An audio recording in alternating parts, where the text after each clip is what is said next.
I see, yes. You should bear in mind the importance of distinguishing what you saw from either what you heard or what you believe to be true, or what your opinion may be about particular conduct. We have a kind of dual role, first of all, to inquire into the facts, and secondly, to, as it were, cross-examine you or challenge various allegations which may have been made.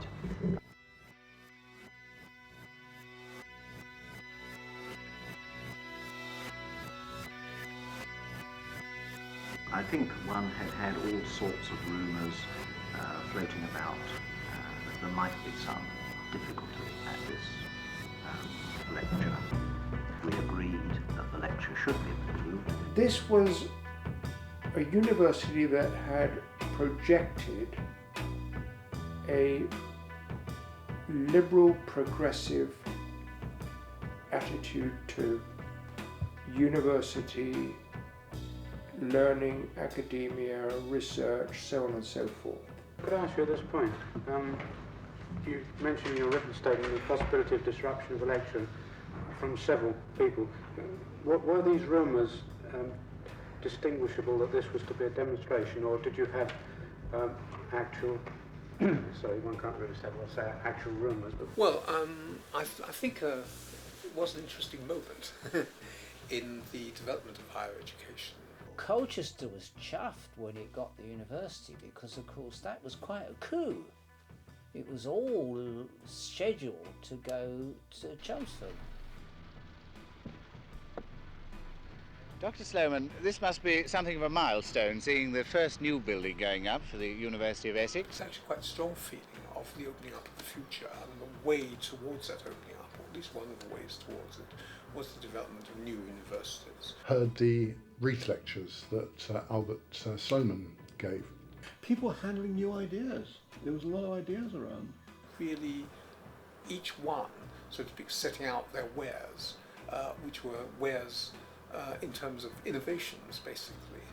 A vision for a university, and I'd never heard anybody really express a vision for a university. They thought, it's one up for us. We lost the cathedral, but we got the university. People were talking about it around me, and I knew that something had happened. There'd been some kind of protest. What Albert Sloman as Vice-Chancellor did ran against the grain.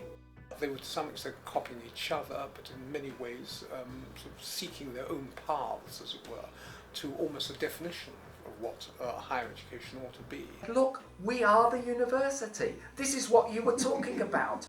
There wasn't, as it were, a huge consensus at that point. He couldn't handle it. Until these quite disturbing things started to happen. We decided, right, we're not having your university, we set up our own with our own lectures and our own seminars.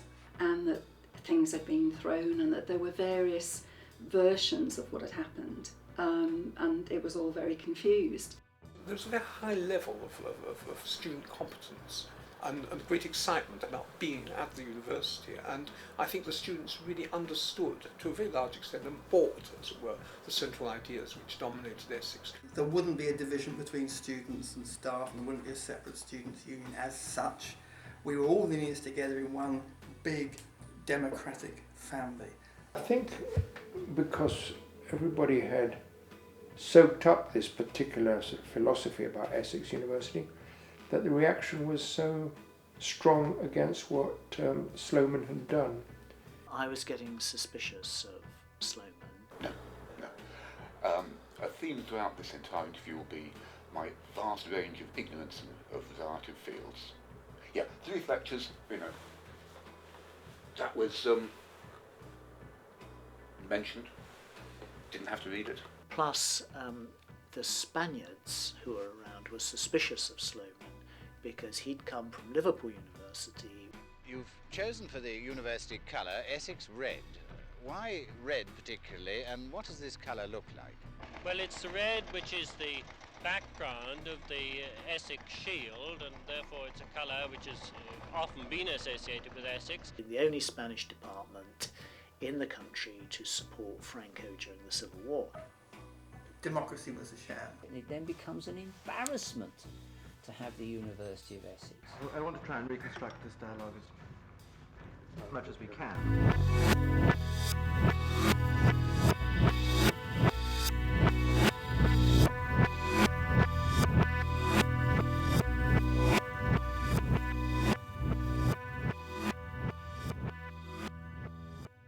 Of course, it's a good academic colour too. Red is the colour which is associated with a doctoral degree, so it's the highest academic colour. I'd had an interview at Oxford and had been offered a place, although they wanted me to defer for a year because I was quite young. Because the quality of the students was so high, and they'd been very much encouraged by things like the Reith lectures and the general publicity surrounding it, there were people who, with remarkable ability, aptitudes. But I'd heard the Reith lectures on the radio that Albert Sloman did, and I bought the book of the Reith lectures, The Idea of a University, and I was so knocked out by his vision of Essex that I wanted to go to Essex. No, I didn't know anything about that. I mean, there was a sort of outline of it in the colour supplement, but it just seemed extremely fashionable and interesting and exciting, and that was a great draw, really. I wanted to go to the place that he was the Vice-Chancellor of. There were one or two offers, but it wasn't actually a hard choice from my point of view. No, I wouldn't put any weight on the Reith lectures as having made an impact on me. In the first year, they gave us a questionnaire. They had things like, what would you like to do? You know, what do you see your future career as? And I actually put down Vice-Chancellor. Yeah. Basically, they were the new universities that were going to serve capitalism in a way that served the interests of the UK. When I applied, they sent me an answer which was handwritten. And I thought how very nice this was. I didn't realise they couldn't afford a typewriter, so I was very moved by this personal letter. It served the interests of the UK in terms of UK's world role declining rapidly. I mean, you know, a year later, if you'd asked me that, I'd have thought I was around the bend. Yeah, you know, already it was an interesting place where things were happening. It's a long time since I read them, but the emphasis on interdisciplinarity, emphasis on comparative studies, the idea that the university would be divided not into hundreds of little departments but into big blocks. Sociology, literature, art history and politics and French. We had to do a foreign language in the common first year as well. And that there'd be exchange of information across these blocks. The idea of a campus as a kind of learning community, both a community and a place of learning. There were social movements and challenges to existing ideas which informed just about everybody's conversation. The institution was being designed with a kind of an openness and a flow of ideas and with a potential for the students to take a dynamic part. You've got to remember, in those days, only 6% of students coming out of grammar schools and public schools went to universities. And then, of course, there was the famous Observer colour supplement on Essex, with a girl called Jenny Sims from Sutton Coldfield, who I came to know when I got to Essex, on the front cover. And it was the University of the Future, and very exciting. Campus girl, the student explosion. Who's that? My hope for myself, it would probably be true that it was my hope for my sister and her hope for herself, was that we should have real choices in life, that we shouldn't feel that we ended up having to do a job which we didn't really want to do. No one in those days ever thought of a career.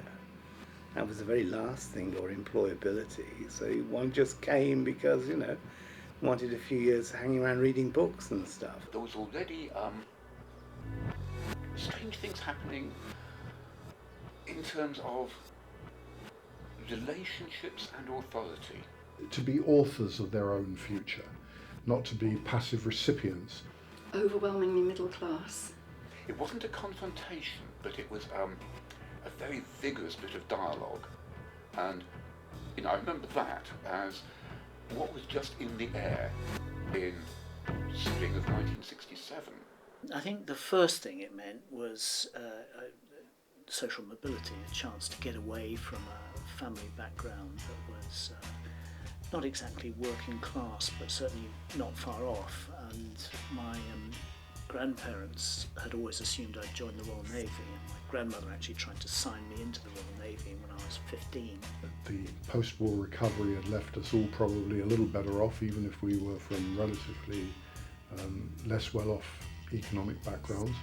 I've often wondered what would have happened to me if she'd succeeded. You know, I might be running ships aground off the coast of Scotland by now. Well, I didn't think so, but I had quite a strong Liverpool accent, and at that time that was very fashionable. So I was a kind of, Liverpudlian pet, which used to get up my nose. But when you talk about 45% now, 6%, it was elite education. I really wanted to study history, which was my subject at school, but I didn't have Latin. And in those days, it was almost impossible to do history at university unless you had Latin. They were interesting people, but not terribly varied backgrounds, to be honest. Very, very few international students, and the ones there were very rich. Of course, a widening access, but a limited widening access. There were a large number of upper class students at Essex, and I remember people went to the Julie Clayton modelling school before they came to the university, and there was a prince, and people who had travelled in northern India and things like that before they got to Essex. It was what I was used to from school, because my school was very middle class as well. But I was seen as something slightly exotic. Many of them, of course, were students by that time of comprehensive schools. So comprehensivization was beginning to make itself felt. Secondary school had a strong influence on me. I went to a boarding school at Dulwich College, which I loathed. I was born abroad, born in Argentina, came to this country when I was 15, having been at English public school abroad. Ended up going to a secondary modern in South Croydon. And that would have involved rather different attitudes to a number of things. One of my greatest feelings of satisfaction is that I caused the abolition of caning of pupils by other pupils. And then I did my A-levels at a grammar school, and after that I went out to work at the age of 19. They made me a prefect, and by argument I got them to stop caning little boys. You think this will give some spur to the students, do you? Oh, anything which will spare the students will be welcome. And we'd all been involved in the business of building the university curriculum in a very intense way. I was, in fact, totally disillusioned with the course. We were actually devising courses, we were devising the future of the university curriculum. So that sense of building up the university's intellectual structures would have been, communicated that itself to students who were sort of open, I think, to, living through the variations and the arguments and counter-arguments which inevitably circulated around that process. I felt very strongly that you needed a political approach to literature. My family was saturated with little myths about the Spanish Civil War, about the Russian Revolution, but also about the British Empire and other things. That whole idea of the common first year, I think, was what made it. I just thought that was terrific. Yes, the first year we had a course on something like the Enlightenment course, but it was just one term. It was absolutely squeezed into a term, and then we had a course on revolutions. And the university did seem to be a deeply innovatory place and space, so that we had these really very interesting degrees. We had this very developed interest in, shall we say, the areas. It just seemed to me to be obviously sensible that if you were interested in the arts or the modern world, it needed to be an interdisciplinary approach. The education I got here allowed me to synthesise all the aspects of knowledge that I've got. And you just felt yourself surrounded by major intellects who were also, all of them themselves, keen to do something new and different. In fact, my overriding impression was that we were looking at Latin America as if there was no conflict. There was a real coherence to the whole thing. It wasn't, you know, modular pick and mix kind of stuff. It really was integrated. No contradiction, no politics in Latin America in terms of trying to change the world. Although the university was a very small institution, nonetheless it was receiving, for example, overseas students in really rather large numbers and large proportions of the student body. I think right from the beginning, that's my sense, from Latin America particularly, so that you could hardly get into a lift without sort of encountering people with large moustaches speaking in clearly Latin American accents and so on. And all that was sort of part of the excitement, and Russian was also featured as a very significant part of comparative studies. So we did 1848 and the French Revolution and the American Revolution, and spent a lot of time in the Russian Revolution, and then of course people talked about Cuba, and everyone read Registered Bray, The Revolution in the Revolution. It was genuinely intellectually exciting. And when I was still in my first year and doing Russian, we had little bits on Russian literature. You got the real sense that these people had thought through the way that the thing was organised, and so you could see links, and they made links. But what I hadn't expected was I got material on the sociology of the Soviet Union. Saw Latin America not in terms of exploitation or dependency, but in terms of how the US, in its foreign policy, would see Latin America serving its own interests. The study itself sort of blended with the disturbances that happened later on. It was almost inevitable. The excitement of the new architecture. I went into the flat and was welcomed by the other women who were in the flat, and loved it. Essex was capitalist alienation par excellence. New brutalist architecture and elevated squares on great long pedestals. But of course it's very small, and when I first got here, a lot of the things took place at Wittenau House, so it was a bit more like a sort of country club than anything else. The social network was, it was a very dense spider's web. I'm one of the few people I've ever met who actually likes Essex University's architecture. I think it's a really exciting place. I mean, I thought the flat was wonderful. I had a terrific view over the river. I had my own room. It was centrally heated. I had a shower whenever I wanted it. I loved it. I thought it was wonderful. Dreadful, those towers. I think those towers are architecturally and socially one of the biggest mistakes that Essex University ever made. The left was small scale enough for each person to know and be known. One of my first memories is people watching the 6 Day War in the common room at Wittenau House on TV. What the University of Essex was modelled upon would be a sort of a hill town in Umbria or Tuscany. It didn't seem to me like that at all. Accompanied with a large number of drinks from the bar, which was right in the TV room. In modern furniture, I can still remember what the room looked like. It was simple and clean and bare, and I thought it was terrific. I loved the underground road and the kind of Bruce Strepherdonic shape of the buildings. I mean, there is a recognition of that landscape in terms of the rest of the architecture, but they stand out as an insult to the Essex landscape. Absolutely dedicated to being modern rather than being a reflection on something that was happening somewhere else. Yeah, I shared a room with my sister in a terraced house with an outside toilet and one cold water tap. So, what was there not to like? It sounds like a Monty Python story, but I'm afraid it was, yeah. It's about time they were demolished. It seemed to me, another little piece of concrete jungle, basically, when I came. It's taken me quite a long time to actually see that the original plan had a great deal going for it. It was an incredibly rapid, gossiping network. Combination of architecturally alienating, a course that didn't engage, not for me at least. I felt that Essex was just offering a vision of something that was unique and new, which I also have to say I think it delivered on, but not in the way that I'd expected or it expected to do.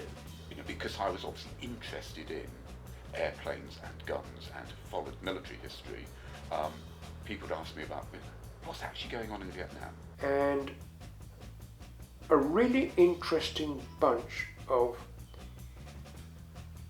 politicized students in the humanities and in the arts, and some amazing lecturers. You know, I came as somebody who was interested in Latin America, but had also been kind of active in student politics.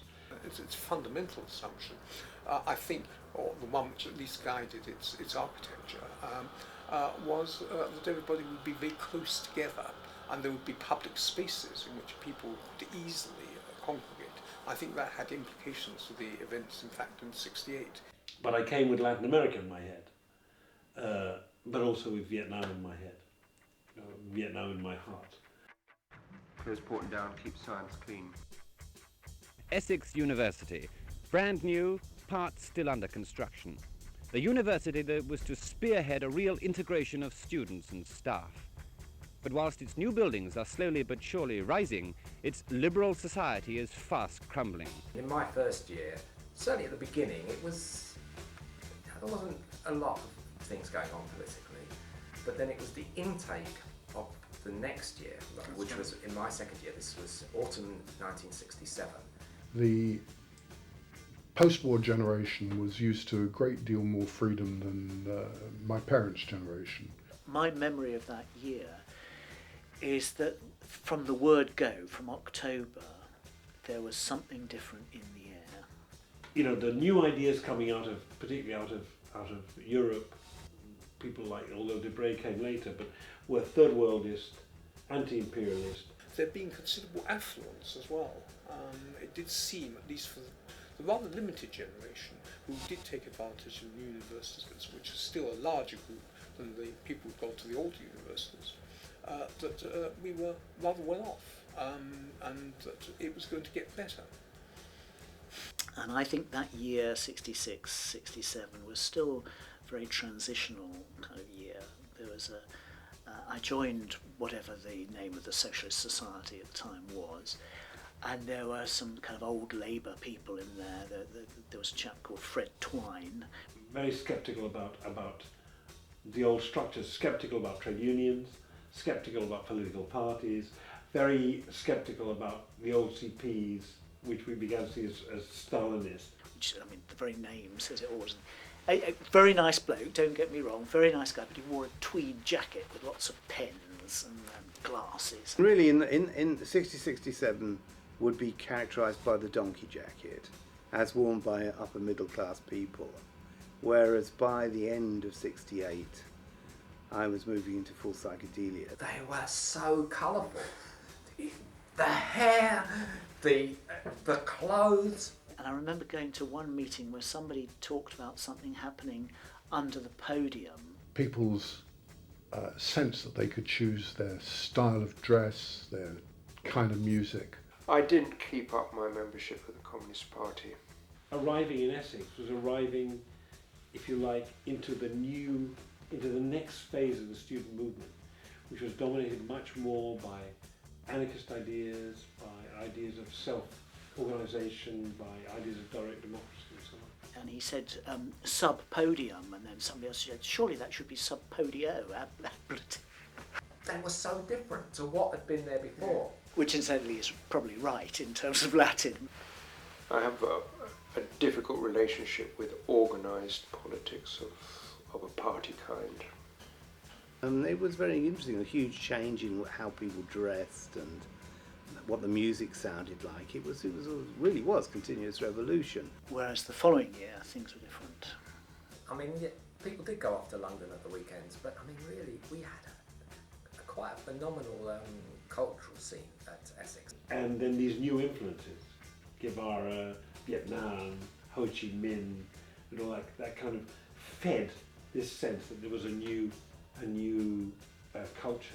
The film club, I saw films that you just never would see anywhere else. I mean, all the kind of art house and alternative films were there.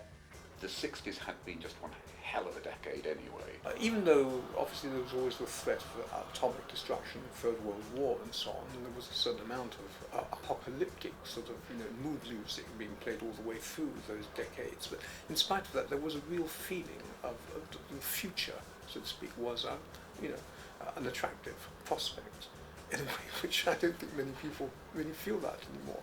You want to mention TV? That was the week that was. The music scene, Pink Floyd, before they were famous. It was quite striking actually. There was very early in the academic year, it must have been October, there was a meeting, I have no idea now what it was about. September 67, I arrived with my suitcase and Julian Harbour was waiting for me at the door and said, "Oh, it's good you're here, the meeting's downstairs." And I said, "What meeting?" He said, "Well, the meeting you're speaking at." Politics, the Perfuma affair, nuclear weapons, nuclear testing, Cuban Missile Crisis. Mike Gonzalez, who'd arrived that year as a postgraduate from Leeds, made a speech, and his comments were quite vibrant and exciting. And I remember saying to my girlfriend, "Oh, this is more like it." So I walked into the university, down the stairs, left my suitcase at the back of the room, went to the front and did a meeting. Video? Yeah. Okay.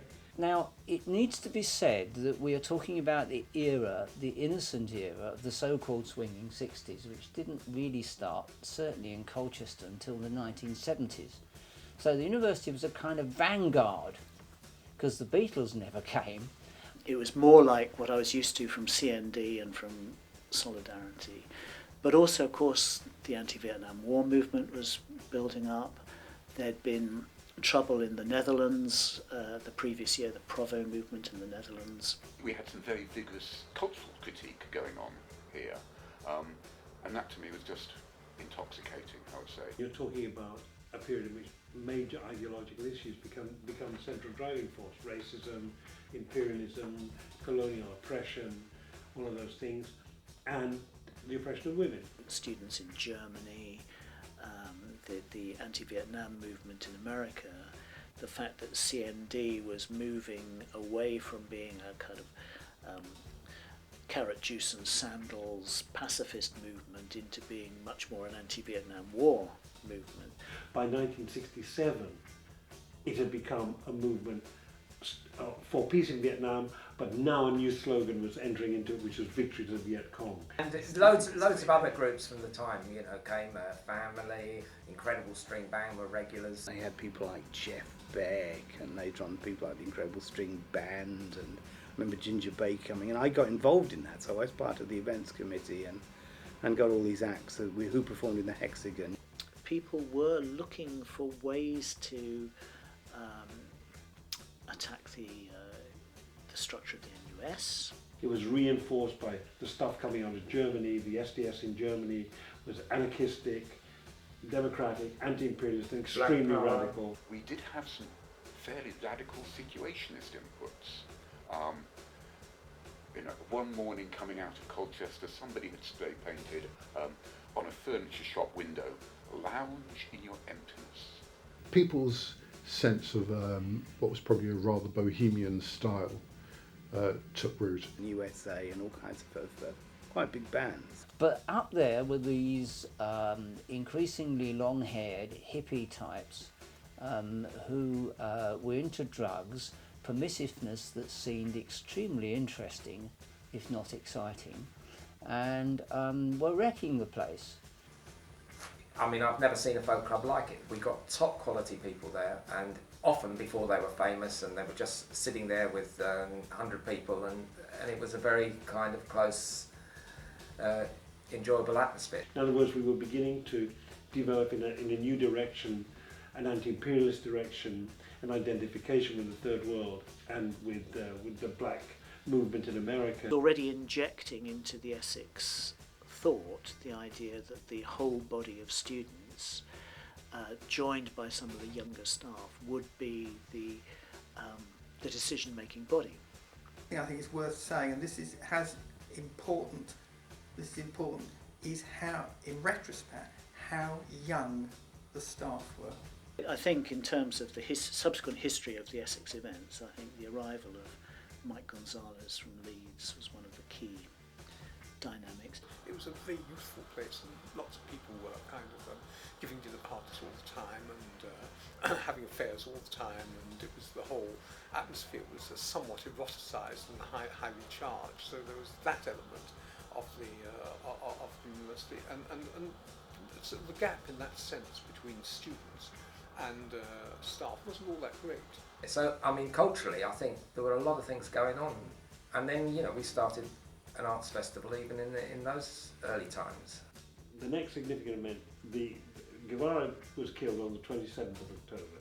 China's A-bomb, Labour government, with the slenderest of majorities, and all the people on the left thinking, a Labour government, but look what they're doing. I just thought that was really exciting and interesting, that you'd have staff who identified so closely with the students. They did seem very much more like us in age terms as well, and that often meant that tastes in fashion and music and all those other things were very similar. Well, it wasn't so noticeable if you were even younger. So they seemed very sort of. Yes, they had a lot of energy and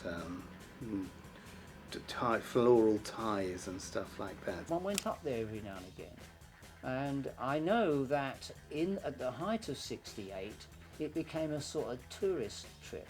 I remember standing in the square on one of the fountains doing a memorial meeting for Che Guevara. It doesn't mean that nobody liked classical music or opera or whatever, like myself, but modern music, there were very, very similar tastes. Those of us in the student union who were involved in booking bands, doing shows, could rely on as many staff buying tickets for those shows as students. There were loads of people there. It was quite moving. We did it at night. We read things. The university was a kind of place where one went for soul reasons, I guess. SOUL. It got better. It got more vibrant. Yeah, we made it vibrant. We made it vibrant. Yeah, I mean, it was us that put all these things on. I mean, or our contemporaries, and for me, it was a real cultural awakening. You do understand that I'm trying to give you a word picture of what it all seemed like then. And that, combined with the developing politics, was explosive. There was this sense that there were two groups within the staff, that there were the established big names with international reputations, gravitas, presence, and then the people who weren't that much older than ours. One of the people who set up the university, the idea of the university, was one of the first, perhaps the last member of staff to actually give lectures in a gown. It isn't about a summer of love. It was almost unthinkable at the time and showed a sort of strange conservatism. Funnily enough, I thought that there were one or two absolute fashion icons on the campus among the staff. Ed Dorn, the poet, was one of them. And the strange thing was, it was done without a separate students' union building or separate student facilities. See, you want names named, I name the names. And the feel I got from the town, that to me also was slightly alien. I didn't feel a Colcestrian. Second year students who were in my flat, who really resented these political moves and looked askance at the very fact. They were all from the sciences and were very conservative. There had been the decision taken very early that there would be no separation of facilities for staff, students, and indeed other people working at the university. So in that sense it was quite a democratic institution. You know, they did break down hierarchical structures, and again I think that fed into '68. There was no senior common room. You just had coffee bars and restaurants where everyone mixed together. Even though they liked all these groups and worked on the events committee, nevertheless they were quite askance at all these changes and was quite shocked, really, at my extraordinary swing in political alliance. to the left, which I suppose, I mean, David Treisman had a lot to, even though he's now Minister of Football or whatever he is, but he had a lot of influence on me from that point of view, I think. If you'd have come into the eating places which were available then, you would have been hard put sometimes to distinguish between students and the academic teaching staff, as not to mention the people, the cleaners and everybody else. Well, the fact that it was not even finished is you know, that's significant enough. But the kind of ecology of the place is very interesting because it's a contradiction. So in a sense, the senior, they had nowhere to retreat to, you know, to rearm and to lick their wounds. And the higher echelons of the university still retain some of that formality. It's a contradiction of an inward-looking, brutally modernist buildings, architecture, which actually gives you, apart from the library and the windows, gives you few views outwards. So it's a very enclosed, tight, it's the community built as a community, inward looking upon itself. The Reith lectures spoke of a style of relationship, as I've said, between the people who would work together in a university, whatever their formal status, that was full of modernism. So that when the Vice-Chancellor wrote me a letter saying that I'd been appointed, it was to Dear Pearson, that's pure civil service. And then surrounded by what is essentially a kind of modern version of a Capability Brown laid out garden with a pond with swans in it, stuff like that. No, I think in lots of ways Albert Sloman got it right. But Essex provided an environment, ironically, and against, certainly not deliberately, where these issues could be very freely debated and discussed. And it was doubly intense because it was small. They had no refuge. That's probably quite important, actually. And that had its advantages, but it gave you the illusion that there was democracy, and there wasn't. So you've got this sort of, in a sense, sort of overlapping of rather different kinds of notions of what a university should be, really, or how it should conduct itself, what it was to be like as a kind of community of individuals. All of that was occurring, so the environment was there. Essex was not a bubble. Essex was a place that reflected and expressed shifting, an important political shift, I think, that was taking place more broadly. And these were being sort of brought together, and I think they were the interface presented some real difficulties. Keep science clean. It was last week that the first cracks appeared. Police were called in to disperse students demonstrating against chemical and biological warfare. At the end of the week, the Vice-Chancellor, Dr. Albert Sloman, rusticated 3 of the students involved in the demonstration. And then real trouble. An interdepartmental meeting of the staff decided that the Vice-Chancellor must immediately withdraw the rustication order and set up a committee of inquiry into the demonstration. The Vice-Chancellor did no such thing. So with 50% of the staff in support, the students last night agreed by an overwhelming majority to set up a free university. As from today, there are no lectures taking place. A state of anarchy exists at the university. The students are determined and insist on the right of fair trial for their 3 fellows who've been dismissed. They appeared at least spontaneously to erupt. I'm sure that wasn't really the case. Right, when I was contacted by you, and I went back to revisit the history of those times, I had forgotten just about every damn thing. If I'd have been perhaps more in touch with student politics and the mood of the students' union and so on, one might have apprehended that something of this sort was going to happen. There are 2 things that need to be interrelated, which is obviously what 68 was about in many ways. The first was with the very specifics about Essex University, yes. But central to the whole thing is the war in Vietnam. Certainly, the Essex left were of one mind, which was that bombing a rural population is going to hit the wrong targets. Of course, I can't remember when the great Grosvenor Square demonstration was. Was it before Enoch Powell? Between Enoch Powell and Inch? But I was in Grosvenor Square, a great contingent of Essex students. It's fascinating the way that people are finally catching on to the comparisons of a war effort in Afghanistan compared with the war effort we had in Vietnam. The idea that possibly there was a huge change which could be brought out by sort of mass protests or mass democracy, which fitted in with the idea of these huge assemblies for the student union. It was all part of one thing, really. gradually the students had been feeling their power. Everyone would go out in the streets, everyone would go to the assembly, everyone would go and block corridors together. Having demonstrations more and more. I remember the Essex students marching together on that demonstration.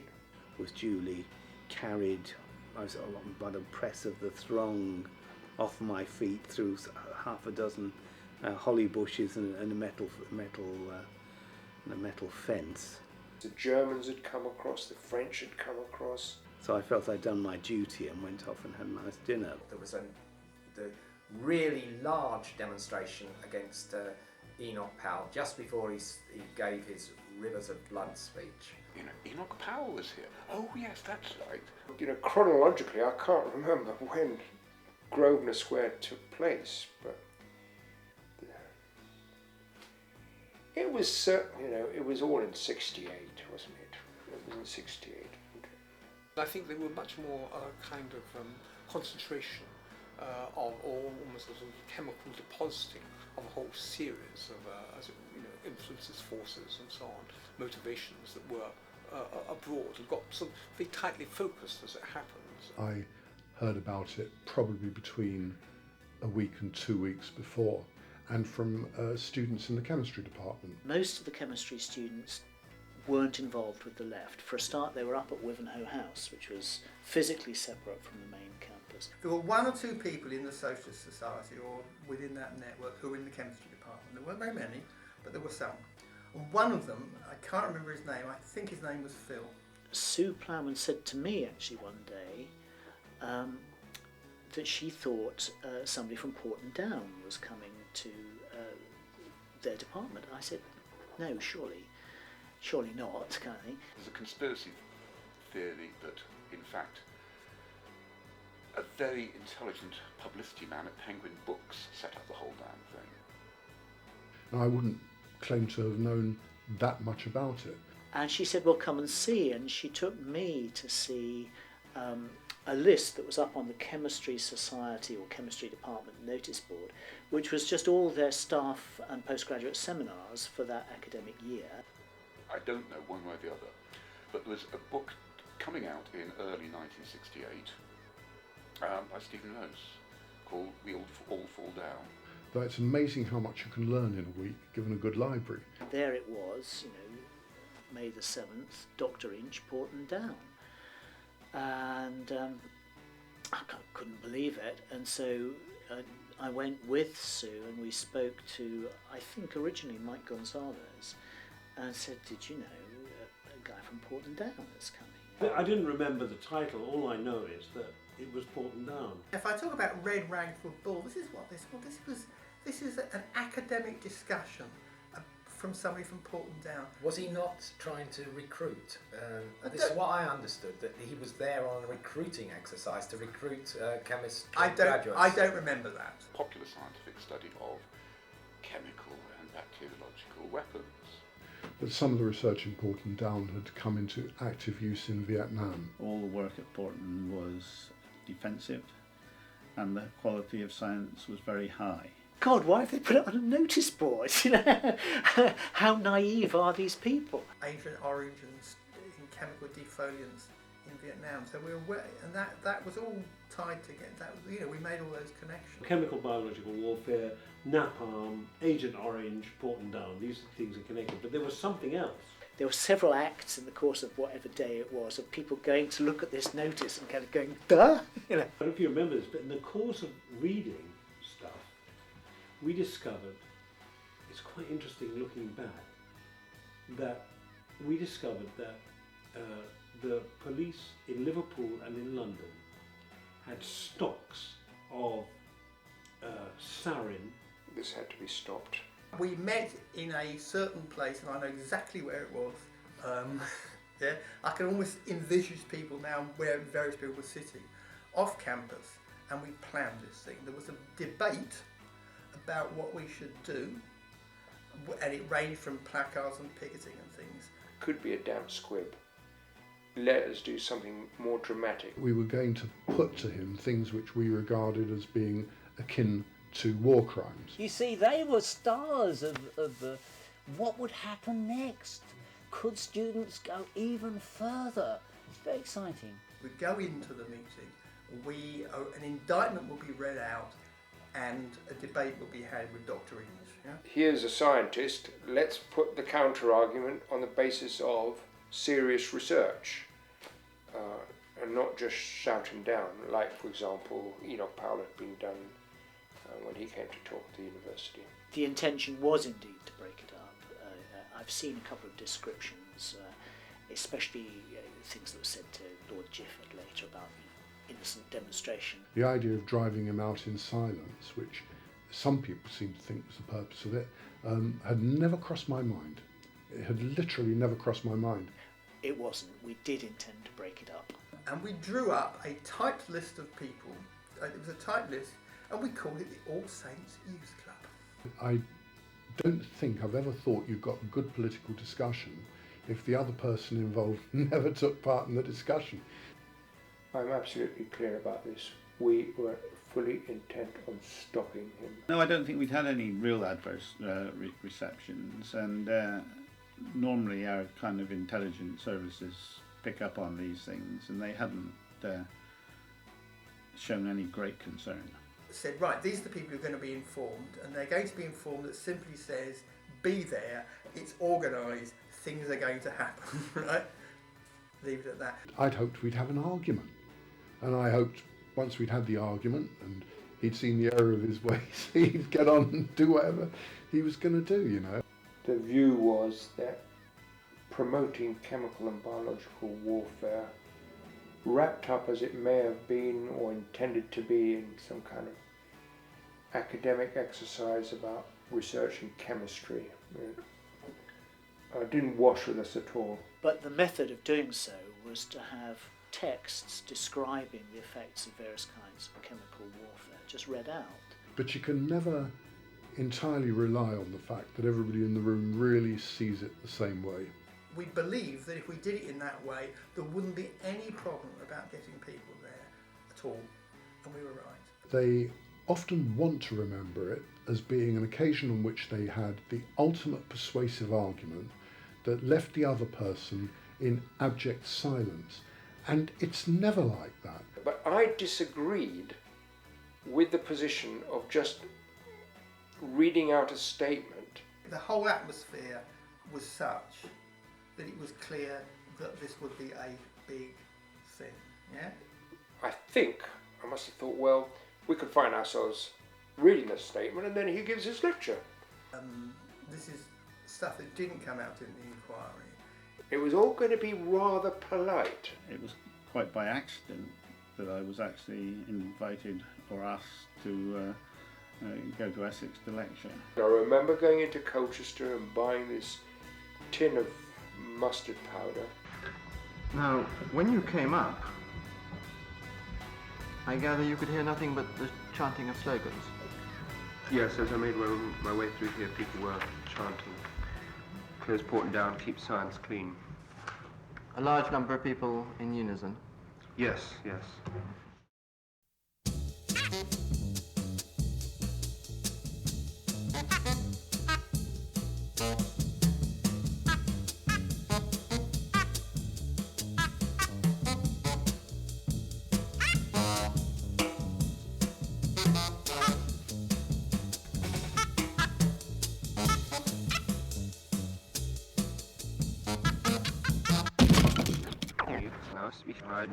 Close Porton down, keep science clean.